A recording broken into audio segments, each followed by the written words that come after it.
Hello students, आज हम बात करते हैं differential equation of first order and higher degree के क्वेश्चन नंबर 11 थर्ड सी जो अपनी एक्सरसाइज चल रही है उसका 11 नंबर का क्वेश्चन है। उसके बारे में बात करते हैं कि y is equal to 2px plus y square p q. तो ये भी जो क्वेश्चन है ये पिछले वाले 10वें क्वेश्चन के जैसे ही है। 10 क्वेश्चन तक अपन पिछली वीडियो में सॉल्व कर चुके हैं। तो पिछला वाला जो क्वेश्चन था उसी के जैसा ही ये अपना क्वेश्चन है, जिसमें अपने पास में क्या करेंगे कि इसमें भी अपन वाई स्क्वायर का वाई का इसमें क्या कर देंगे, मल्टीप्लाई कर देंगे। तो अपने पास में कुछ इक्वेशन अलग टाइप से दिखेगी और उसके बाद में अपन इसको क्या करेंगे, सॉल्वेबल फॉर क्लारेट फॉर्म में इसको कन्वर्ट करेंगे और उसके बाद में इसका सॉल्यूशन फाइंड आउट करेंगे। तो देखें, मैं तुरंत ही अपन इसको क्या करेंगे यहाँ पर कि y का मल्टीप्लाई कर देंगे। तो y का गुणा करने पर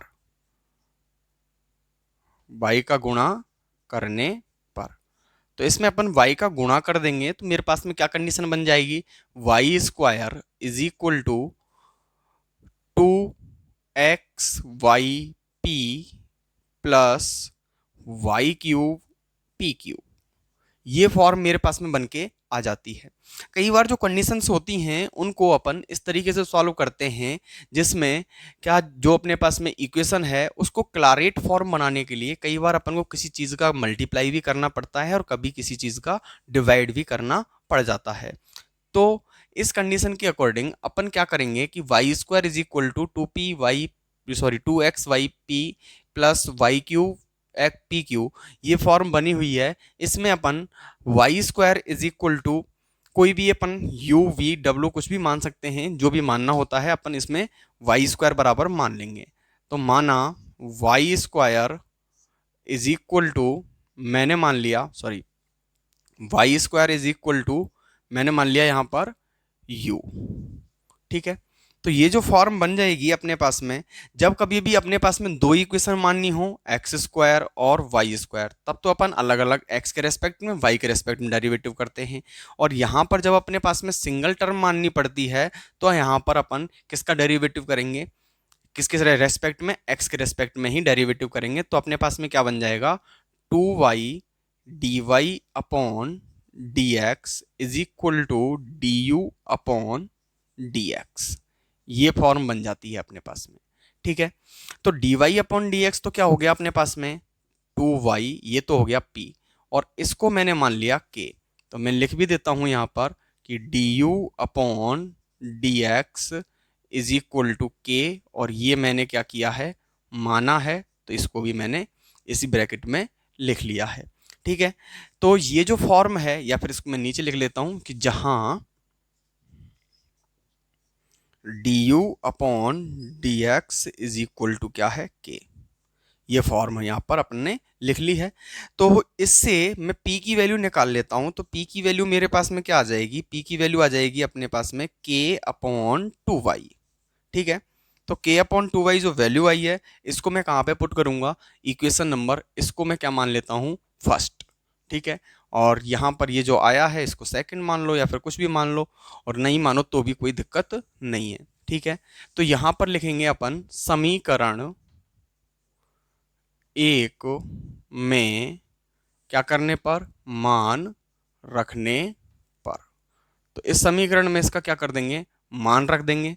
तो जैसे ही मैं इसमें क्या रखूंगा, मान रखूंगा, इसका वैल्यू रखूंगा, तो यहाँ पर वाई स्क्वायर जो है इसकी जगह पे तो क्या आ जाएगा, u। तो इसकी जगह पे आ गया u is equal to 2yp is equal to k. तो 2yp की जगह पे क्या आ जाएगा, k। तो kx में इसको लिख सकता हूं, या फिर चाहे से आप p की वैल्यू ही रख लीजिए, जो कटेगा वो काट लेंगे बाद में। तो 2xy इंटू के अपॉन 2y, और इधर की साइड को है वाई क्यूब पी क्यूब। तो वाई क्यूब की जगह पे y cube and p cube की जगह पे अपने पास में वैल्यू आ जाएगी के अपॉन 2y और इसका होल क्यूब। ठीक है, तो वैल्यू देखें तो अपने पास में क्या बन के आएगा, देखें यहां से अपन ने इसकी इक्वेशन रख दी, अपने समीकरण एक में क्या रख दिया, मान रख दिया है, और उसके बाद में अपन इसको सॉल्व कर रहे हैं। तो u is equal to 2y से y गया, 2 से 2 गया, तो क्या आ गया kx। ठीक है, प्लस यहाँ से इसका भी क्यूब हो जाएगा, यानी कि वाई क्यूब इंटू के क्यूब अपॉन 8y क्यूब। तो वाई क्यूब से वाई क्यूब कैंसिल आउट हो गया, तो ये आ गया अपने पास में u इज इक्वल टू के एक्स प्लस के क्यूब अपॉन 8। ठीक है, अब ये जो फॉर्म बनी हुई है, क्या ये क्लारेट फॉर्म है या नहीं है, इसको अपन देख लेते हैं।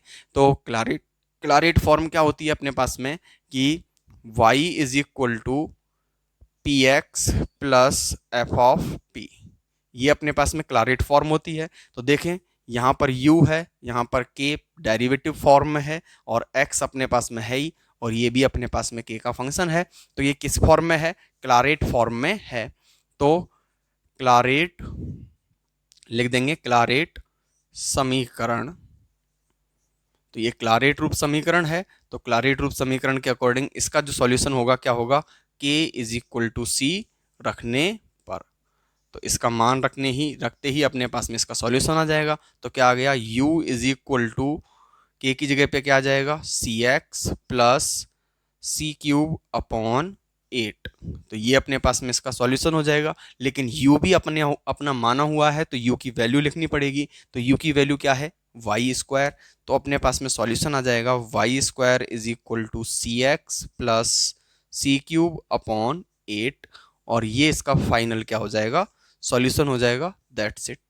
ठीक है, तो इस तरीके से अपने पहले इसमें वाई का डिवाइड किया, उसके बाद में वाई स्क्वायर को क्या कर लिया अपन ने, कोई भी वैल्यू मान ली, उसके बाद में अपन इसका डेरिवेटिव फॉर्म ले लेंगे, और डेरिवेटिव फॉर्म लेते ही इसकी वैल्यू रख के और क्लारेट समीकरण बना लेंगे, और इसके बाद में इसका सॉल्यूशन फाइंड आउट अपन कर सकते हैं। ठीक है, तो एक बार आप इसको लिखें।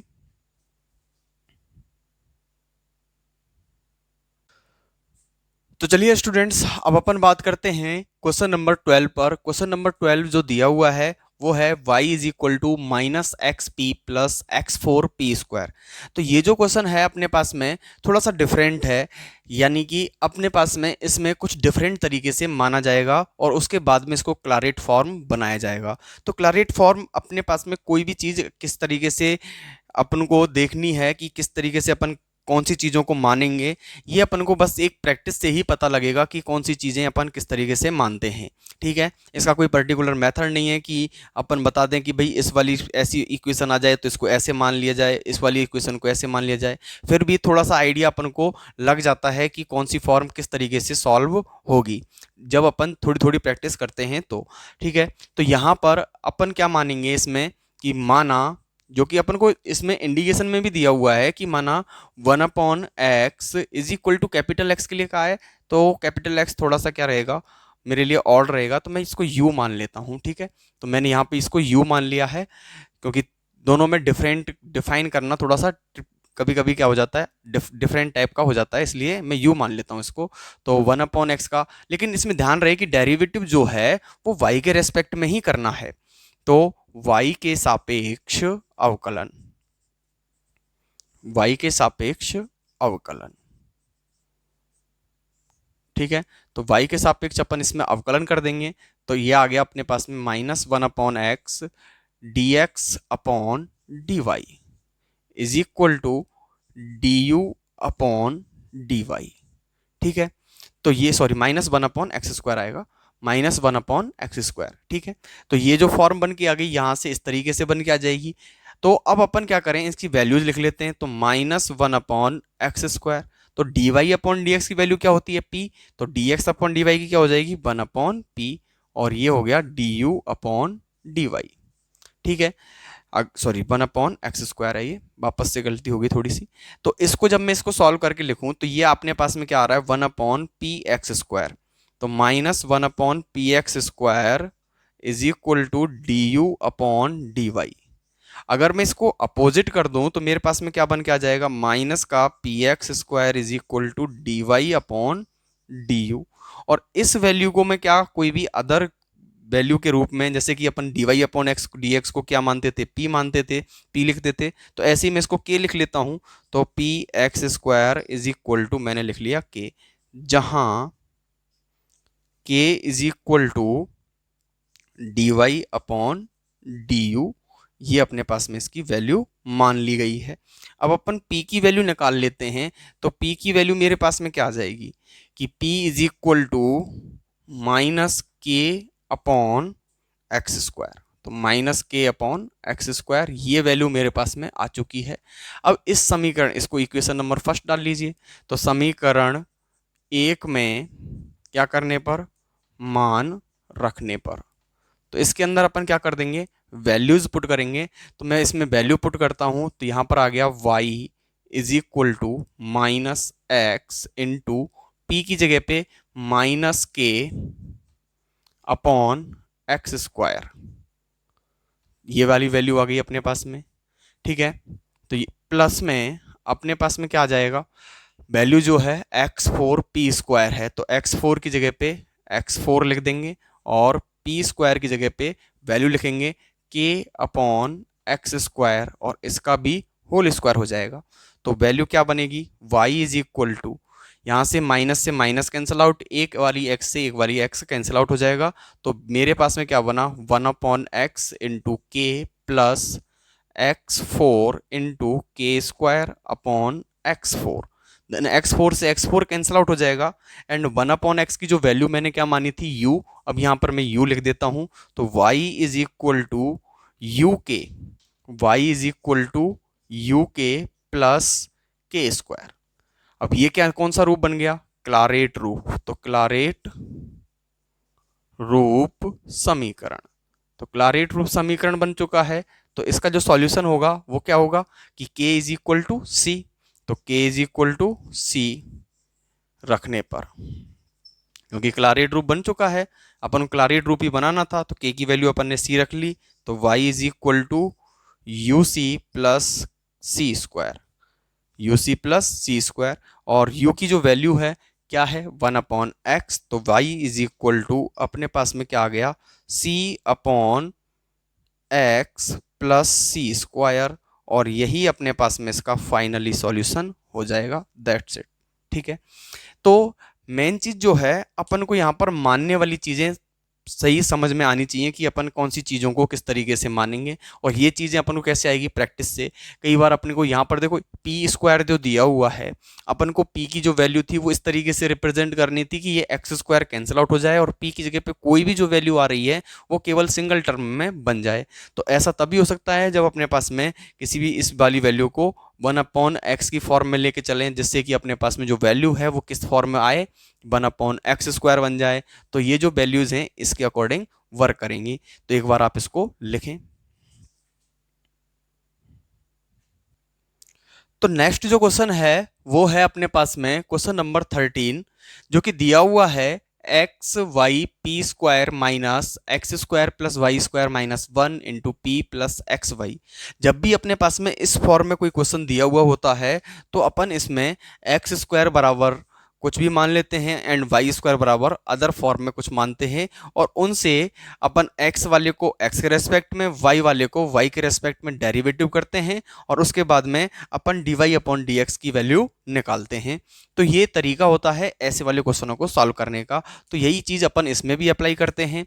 ऐसे अपने एग्जाम्पलों में भी देखा था। तो माना x square is equal to u मान लेते हैं and y square is equal to v मान लेते हैं। तो डेरिवेटिव करेंगे तो क्या आ जाएगा, two x is equal to d u upon d x, x के रेस्पेक्ट में। इसका करेंगे तो two y d v upon d y. ठीक है, तो यहां से आ जाएगा अपने पास में two x d x is equal to d u, और ये आ जाएगा two y d y is equal to d v. ठीक है, इसको डाल लेते हैं समीकरण नंबर वन, और इसको सेकंड, इसको थर्ड। ठीक है, तो समीकरण तीन में दो का क्या लगा देंगे, भाग लगा देंगे। तो जिससे कि अपने पास में क्या आ जाएगा, two y d y upon two x d x is equal to d v upon d x. ये वैल्यू बन के आ जाएगी। तो 2 से 2 कैंसिल आउट हो गया, x गया इधर, y गया इधर, वही वाली फॉर्म है जैसे अपन पहले कर रहे थे। तो dy y upon d x is equal to x upon y dv upon dx। यहां पर ये तो हो गया p, और इनकी मैं वैल्यू लिख लेता हूं। x की वैल्यू क्या हो जाएगी, अंडर रूट के अंदर बनेंगी, तो under root u and under root v, dv upon, sorry dx नहीं है ये, du है, सॉरी ये du, ठीक है। तो ये du, और इसको मैं क्या मान लेता हूं थोड़ी देर के लिए, यहां पर k मान लेते हैं कि du upon, sorry dv upon du is equal to k। ये मैंने मान लिया है, माना। अब वैल्यू को इसमें पुट कर देते हैं, तो मेरे पास में क्या चीज बन के आएगी देखें। तो ये जैसे यहां पर रखेंगे तो p is equal to under root के अंदर u अपॉन v इंटू के। तो ये तो p की वैल्यू आ गई अपने पास में, ठीक है। अब इस वाली जो वैल्यू है इसको अपन समीकरण 1 में रखते हैं। समीकरण 1 में क्या करने पर, मान रखने पर, तो मान रखेंगे इसके अंदर, ठीक है। तो जैसे ही मैं इसमें किसके अंदर क्या मान रखता हूं, तो मेरे पास में वैल्यू क्या आएगी, एक्स वाई। तो एक्स वाई की वैल्यू, एक्स की वैल्यू क्या है, अंडर रूट यू, तो डायरेक्टली लिख दूं मैं under root u v, under root u into v, ठीक है। इसके बाद में पी स्क्वायर, तो इसका स्क्वायर कर देंगे, तो मेरे पास में क्या आ जाएगा, you upon v into k square.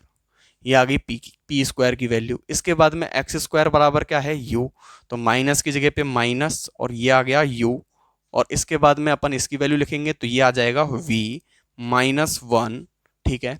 और p की वैल्यू क्या है, अंडर रूट के अंदर है u upon v into k, plus x Y है, तो एक्स वाई की वैल्यू वापस से यही आ जाएगी अपने पास में। तो मैं डायरेक्ट लिख देता हूं इसके अंदर क्या आ गया, u into v is equal to 0। ये फॉर्म बन के आ जाती है। तो जैसे कि यहां से अपने पास में ये फॉर्म बन के आ रही है, तो देखिए अंडर रूट यू ऊपर भी है, यहां पर भी है, और यहां पर भी है। तो अंडर रूट यू अपन क्या ले लेते हैं, कॉमन ले लेते हैं। तो अंडर रूट यू तो अपने पास में कॉमन आ गया।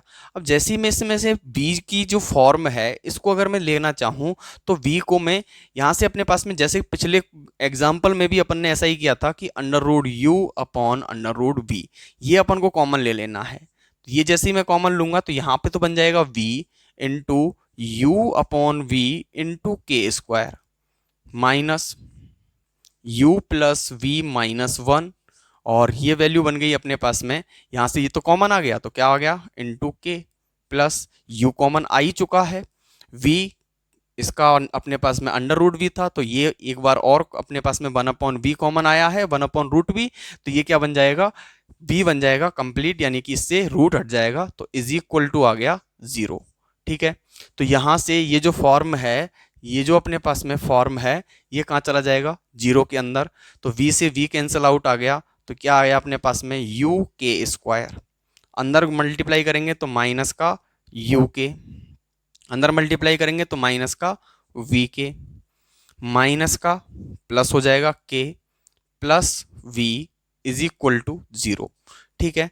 अब यहां से अगर अपन देखें तो इस वाली फॉर्म में और इस वाली फॉर्म में कुछ ना कुछ कॉमन आ रहा है। तो देखें यहां से आ गया u k कॉमन आ गया, तो क्या बचेगा अपने पास में, k माइनस वन। यहां से मैं अगर इन दोनों फॉर्मों से, ये इस वाली फॉर्म से और इस वाली फॉर्म से अगर मैं क्या ले लूं, माइनस का v कॉमन ले लूं, तो k माइनस वन यहां पर भी बच गया, इक्वल टू में माइनस का k आ गया, ठीक है।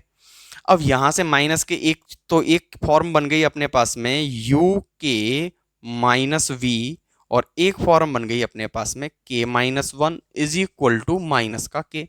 तो ये वाली फॉर्म जो है ये इसके अपॉन में चली जाएगी, तो क्या आ गया, u k minus v is equal to minus k upon k minus one, ये फॉर्म बन के आ गई। अब v को मैं इधर ले जाता हूं, इस फॉर्म को इधर ले आता हूं, तो मेरे पास में फॉर्म बन के आई v is equal to u k plus k upon k minus one, जो कि क्लारेट फॉर्म है। तो एक बार आप इसको लिखें, जिससे कि अपन इसको आगे सॉल्व करते हैं। तो ज़्यादा सॉल्यूशन बचा नहीं है, थोड़ा सा सॉल्यूशन बचा हुआ है। चलो मैं इसको इधर ही लिख देता हूँ यहाँ पर, ठीक है। तो ये कौन सा फॉर्म है, क्लारेट रूप है इसका। तो क्लारेट रूप समीकरण, तो क्लारेट रूप जो समीकरण है, इसको जब मैं इसको सॉल्व करूंगा तो किस क्या लिखना पड़ेगा, के की जगह पर सी लिखना पड़ेगा। तो मैं इसको यहां पर सॉल्व कर देता हूं। तो देखें, के इज इक्वल टू सी, क्या करने पर, रखने पर। तो इसको अपन इसके अंदर रख देंगे। तो क्या आ गया, V is equal to u c plus c upon c minus one. तो के की जगह पे अपन ने सी रख दिया और सी से अपने पास में ये वैल्यू बन के आ जाती है। अब u और v बचे हुए हैं, इनकी वैल्यू और रखनी है और अपने पास में फाइनल सॉल्यूशन हो जाएगा। तो v की वैल्यू क्या थी अपने पास में, y square, then y square, और u की वैल्यू क्या थी, एक्स स्क्वायर सी। तो अपन इसको लिख सकते हैं c x square plus c upon c minus one, that's it. और यही अपने पास में इसका क्या हो जाएगा, फाइनल सॉल्यूशन, ठीक है। तो ये जो अपने पास में क्वेश्चंस थे, एक बार आप इसको लिखें। तो इसके बाद में जो क्वेश्चन बचे हुए हैं वो हैं 14 एंड 15, दो क्वेश्चन ही बचे हुए हैं अपने पास में इस एक्सरसाइज को कंप्लीट होने में। तो जो कि नेक्स्ट वीडियो में अपन कंप्लीट करवाएंगे, क्योंकि ये वीडियो काफ़ी लंबी हो जाएगी। तो अपन नेक्स्ट वीडियो में उन क्वेश्चनों के बारे में आप एक बार करने की कोशिश करना, अगर वो हो जाए तो ठीक है, नहीं तो हम तो करवाएंगे ही। तो चलते हैं, फिर मिलते हैं नेक्स्ट वीडियो में, तब तक के लिए बाय बाय, थैंक यू।